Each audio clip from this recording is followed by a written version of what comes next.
In the beginning, there was chaos. Not the chaos we think of today, but something far more disturbing. A void so absolute that even darkness couldn't exist within it. And from this emptiness came beings of unimaginable power, beings who would commit acts so shocking that the Greeks themselves struggled to speak of them. The birth of the gods? A story written in blood. The first true god was Uranus, the sky itself. His wife was Gaia, the earth, who was also his mother. Yes, you heard that correctly. The very first divine marriage in Greek mythology was between a mother and her son.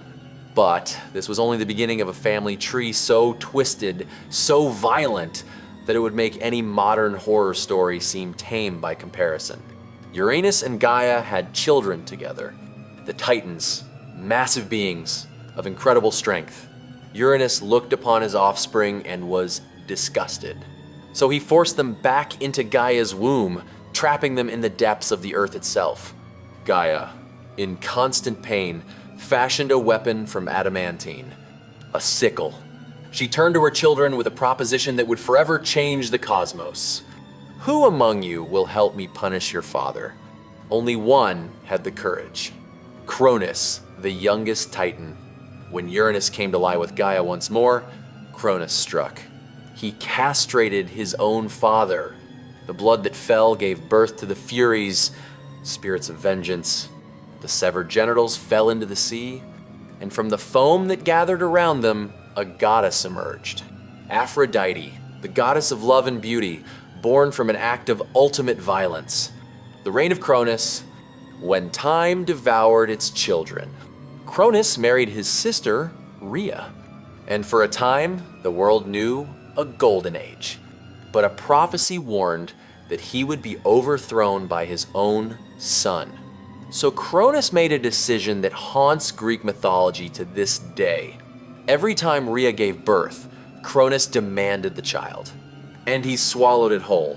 Hestia, Demeter, Hera, Hades, Poseidon. 5 children trapped in their father's stomach, conscious, alive, but imprisoned in eternal darkness. Rhea finally rebelled.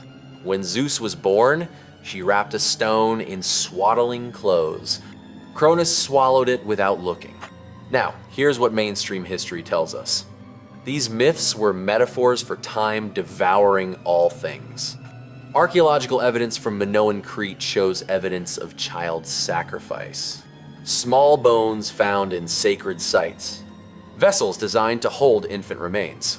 Some researchers propose a controversial theory, that the myth of Cronus preserved the memory of ritual practices where children were offered to ensure prosperity.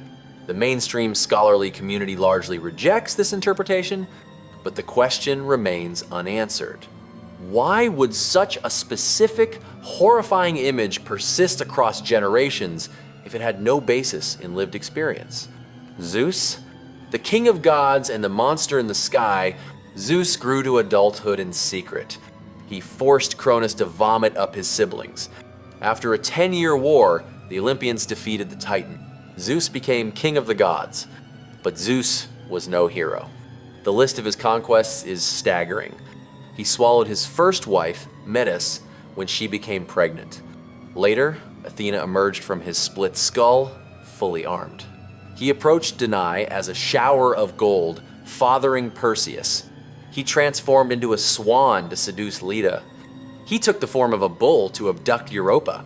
And here's where we must confront something uncomfortable. In many of these stories, the women did not choose Zeus. He transformed, he disguised himself, he used his divine power to overcome their resistance. The ancient Greeks called these stories love affairs. Modern readers recognize them as something else entirely. The question scholars grapple with is why? Why did the Greeks worship a god who committed such acts? One interpretation is that these myths reflected the reality of ancient society, where powerful men took what they wanted. Another suggests these stories encode ancient theological conflicts. When Zeus seduced a goddess from another region, it represented the absorption of local cults into the dominant Olympian religion. But this doesn't resolve the moral dimension. The Greeks knew these stories were troubling. Playwrights like Euripides wrote tragedies exploring the suffering Zeus caused. Yet the worship continued. Hera, the goddess of marriage and divine vengeance. Hera, queen of the gods, goddess of marriage. She should have been revered above all others. Instead, she became defined by rage. Every time Zeus took another lover, Hera sought revenge. But she rarely punished Zeus himself. She turned her fury on the women and children. Io, a priestess, was transformed into a cow and tormented by a gadfly, driven across the world in endless agony. Leto, pregnant with Apollo and Artemis, was pursued relentlessly, forbidden from finding refuge anywhere on Earth. Heracles suffered Hera's wrath his entire life. She drove him mad, causing him to murder his own wife and children. Why did Hera punish the innocent rather than Zeus? Some scholars suggest Hera's actions preserve memories of an older religious tradition. Before the Olympian religion dominated Greece, there were powerful goddess cults. Hera may have originally been a sovereign goddess in her own right. The myths of her subjugation to Zeus and her bitter vengeance might reflect the historical suppression of goddess worship. Her rage might be the echo of lost divine authority. Apollo's dark side. Apollo, god of light, music, and prophecy. But he had a darkness few acknowledge. He pursued Daphne relentlessly. She ran, terrified, until she couldn't run anymore. Her father transformed her into a laurel tree to save her. Apollo declared the laurel sacred to him, wearing it as a crown. He made her eternal imprisonment into his symbol of victory. Then there was Cassandra, princess of Troy. Apollo offered her prophecy in exchange for her love. She accepted the gift but refused him. Apollo cursed her. She would always speak the truth, but no one would ever believe her. She foresaw the fall of Troy, warned her people endlessly, and was dismissed as mad. The mystery surrounding Apollo centers on his oracle at Delphi. For over 1,000 years, the Pythia spoke prophecies that guided kings and nations. Modern geologists discovered that the temple sits on intersecting fault lines. Gases, including ethylene, seeped up from underground. Ethylene produces a euphoric trance state. This might explain the prophetic visions. But here's what remains unexplained. Many of the prophecies recorded in historical documents proved accurate. Coincidence? Clever interpretation?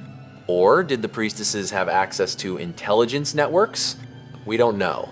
Pandora, the first woman, and the greatest curse. Zeus's revenge on humanity came in the form of Pandora, the first woman created by the gods. Each god gave her something. Beauty from Aphrodite, cunning from Hermes, curiosity that could never be satisfied. Zeus gave her a jar, sealed shut, with strict instructions never to open it. You know what happened next. She opened it. Out flew every evil that plagues humanity. Disease, death, envy, hatred, suffering. Only one thing remained inside: hope. Here's the question that has troubled scholars for millennia. Was hope trapped inside as a blessing or a curse? The mainstream interpretation says hope was preserved for humanity. But some ancient Greek philosophers proposed something more disturbing. That hope was the worst evil of all. Because hope keeps humanity from accepting their fate, keeps them suffering in anticipation of relief that may never come. Hope, in this interpretation, is the cruelest torture Zeus could devise. The debate continues to this day. The underworld and Persephone's abduction. Hades ruled the underworld, stern but fair. He wasn't evil. He maintained cosmic order. His wife was Persephone, daughter of Demeter, goddess of the harvest. How she became queen is one of mythology's darkest tales. Hades desired her. Zeus gave his permission, but knew Demeter would never allow it. So Hades abducted Persephone while she gathered flowers. Demeter searched for her daughter, refusing to let anything grow. Famine spread across the earth. Zeus intervened, ordering Hades to release Persephone. But Hades had tricked her. He gave her pomegranate seeds. Anyone who ate food in the underworld was bound to it forever. A compromise was reached. Persephone would spend part of the year above, and the earth would bloom. Part of the year below, and the earth would lie dormant. This explained the seasons. But here's the unresolved question. In later versions, Persephone is portrayed as a willing queen, powerful and terrible. Did she come to love Hades? Or was she forever a prisoner? The ambiguity might be intentional. Perhaps the Greeks understood something about trauma, about adaptation to terrible circumstances. Persephone's story might reflect the complex reality of those who endure the unendurable and emerge changed. Oedipus, the inescapable fate. Prophecy said Oedipus would kill his father and marry his mother. His parents abandoned him to die. He survived, grew up far from Thebes, not knowing his true identity. On the road to Thebes, he encountered an older man. They quarreled. Oedipus killed him. The man was his father. Oedipus solved the riddle of the Sphinx, saving Thebes. The city made him king and gave him the widowed queen as his wife. His mother, Jocasta. Years later, the truth emerged. Jocasta hanged herself. Oedipus tore out his own eyes and wandered as a blind beggar. The question that haunts this story, was Oedipus guilty? He didn't know what he was doing. Yet the pollution of his actions still destroyed Thebes. The Greeks believed some crimes stained the soul regardless of intent. Are we responsible for harms we cause unknowingly? The Greeks had no answer that satisfied everyone. What these myths tell us. Greek mythology doesn't comfort us. It doesn't tell us the universe is just or that good triumphs over evil. It shows us a cosmos that is beautiful and terrible in equal measure. The gods are immortal and powerful, but they are not wise. They are not kind. They are reflections of humanity at its worst, magnified to cosmic scale. And yet, the Greeks worshipped them. Why? Perhaps because these myths told the truth. Not literal truth, but psychological truth. The universe is not designed for our comfort. Power corrupts. Suffering is often senseless. The Greeks didn't need their gods to be good. They needed them to be real, to reflect the actual forces that shape human life. Love and jealousy. Ambition and resentment. Violence and beauty intertwined. These myths have survived for 3,000 years because they still speak to us. We still struggle with the same question. How do we live in a world where the powerful often escape justice? How do we endure suffering we didn't earn? The Greeks didn't have perfect answers, but they had stories. Stories that acknowledged the darkness and found beauty anyway. Maybe that's the real lesson. We can choose how we face our fate. With courage or cowardice. With compassion or cruelty. The myths of Greece are mirrors, showing us what we are, what we've always been. And in recognizing ourselves in these ancient stories, perhaps we can understand ourselves a little better. Thank you for watching. If you found this exploration valuable, please like this video and subscribe to the channel. Leave a comment below.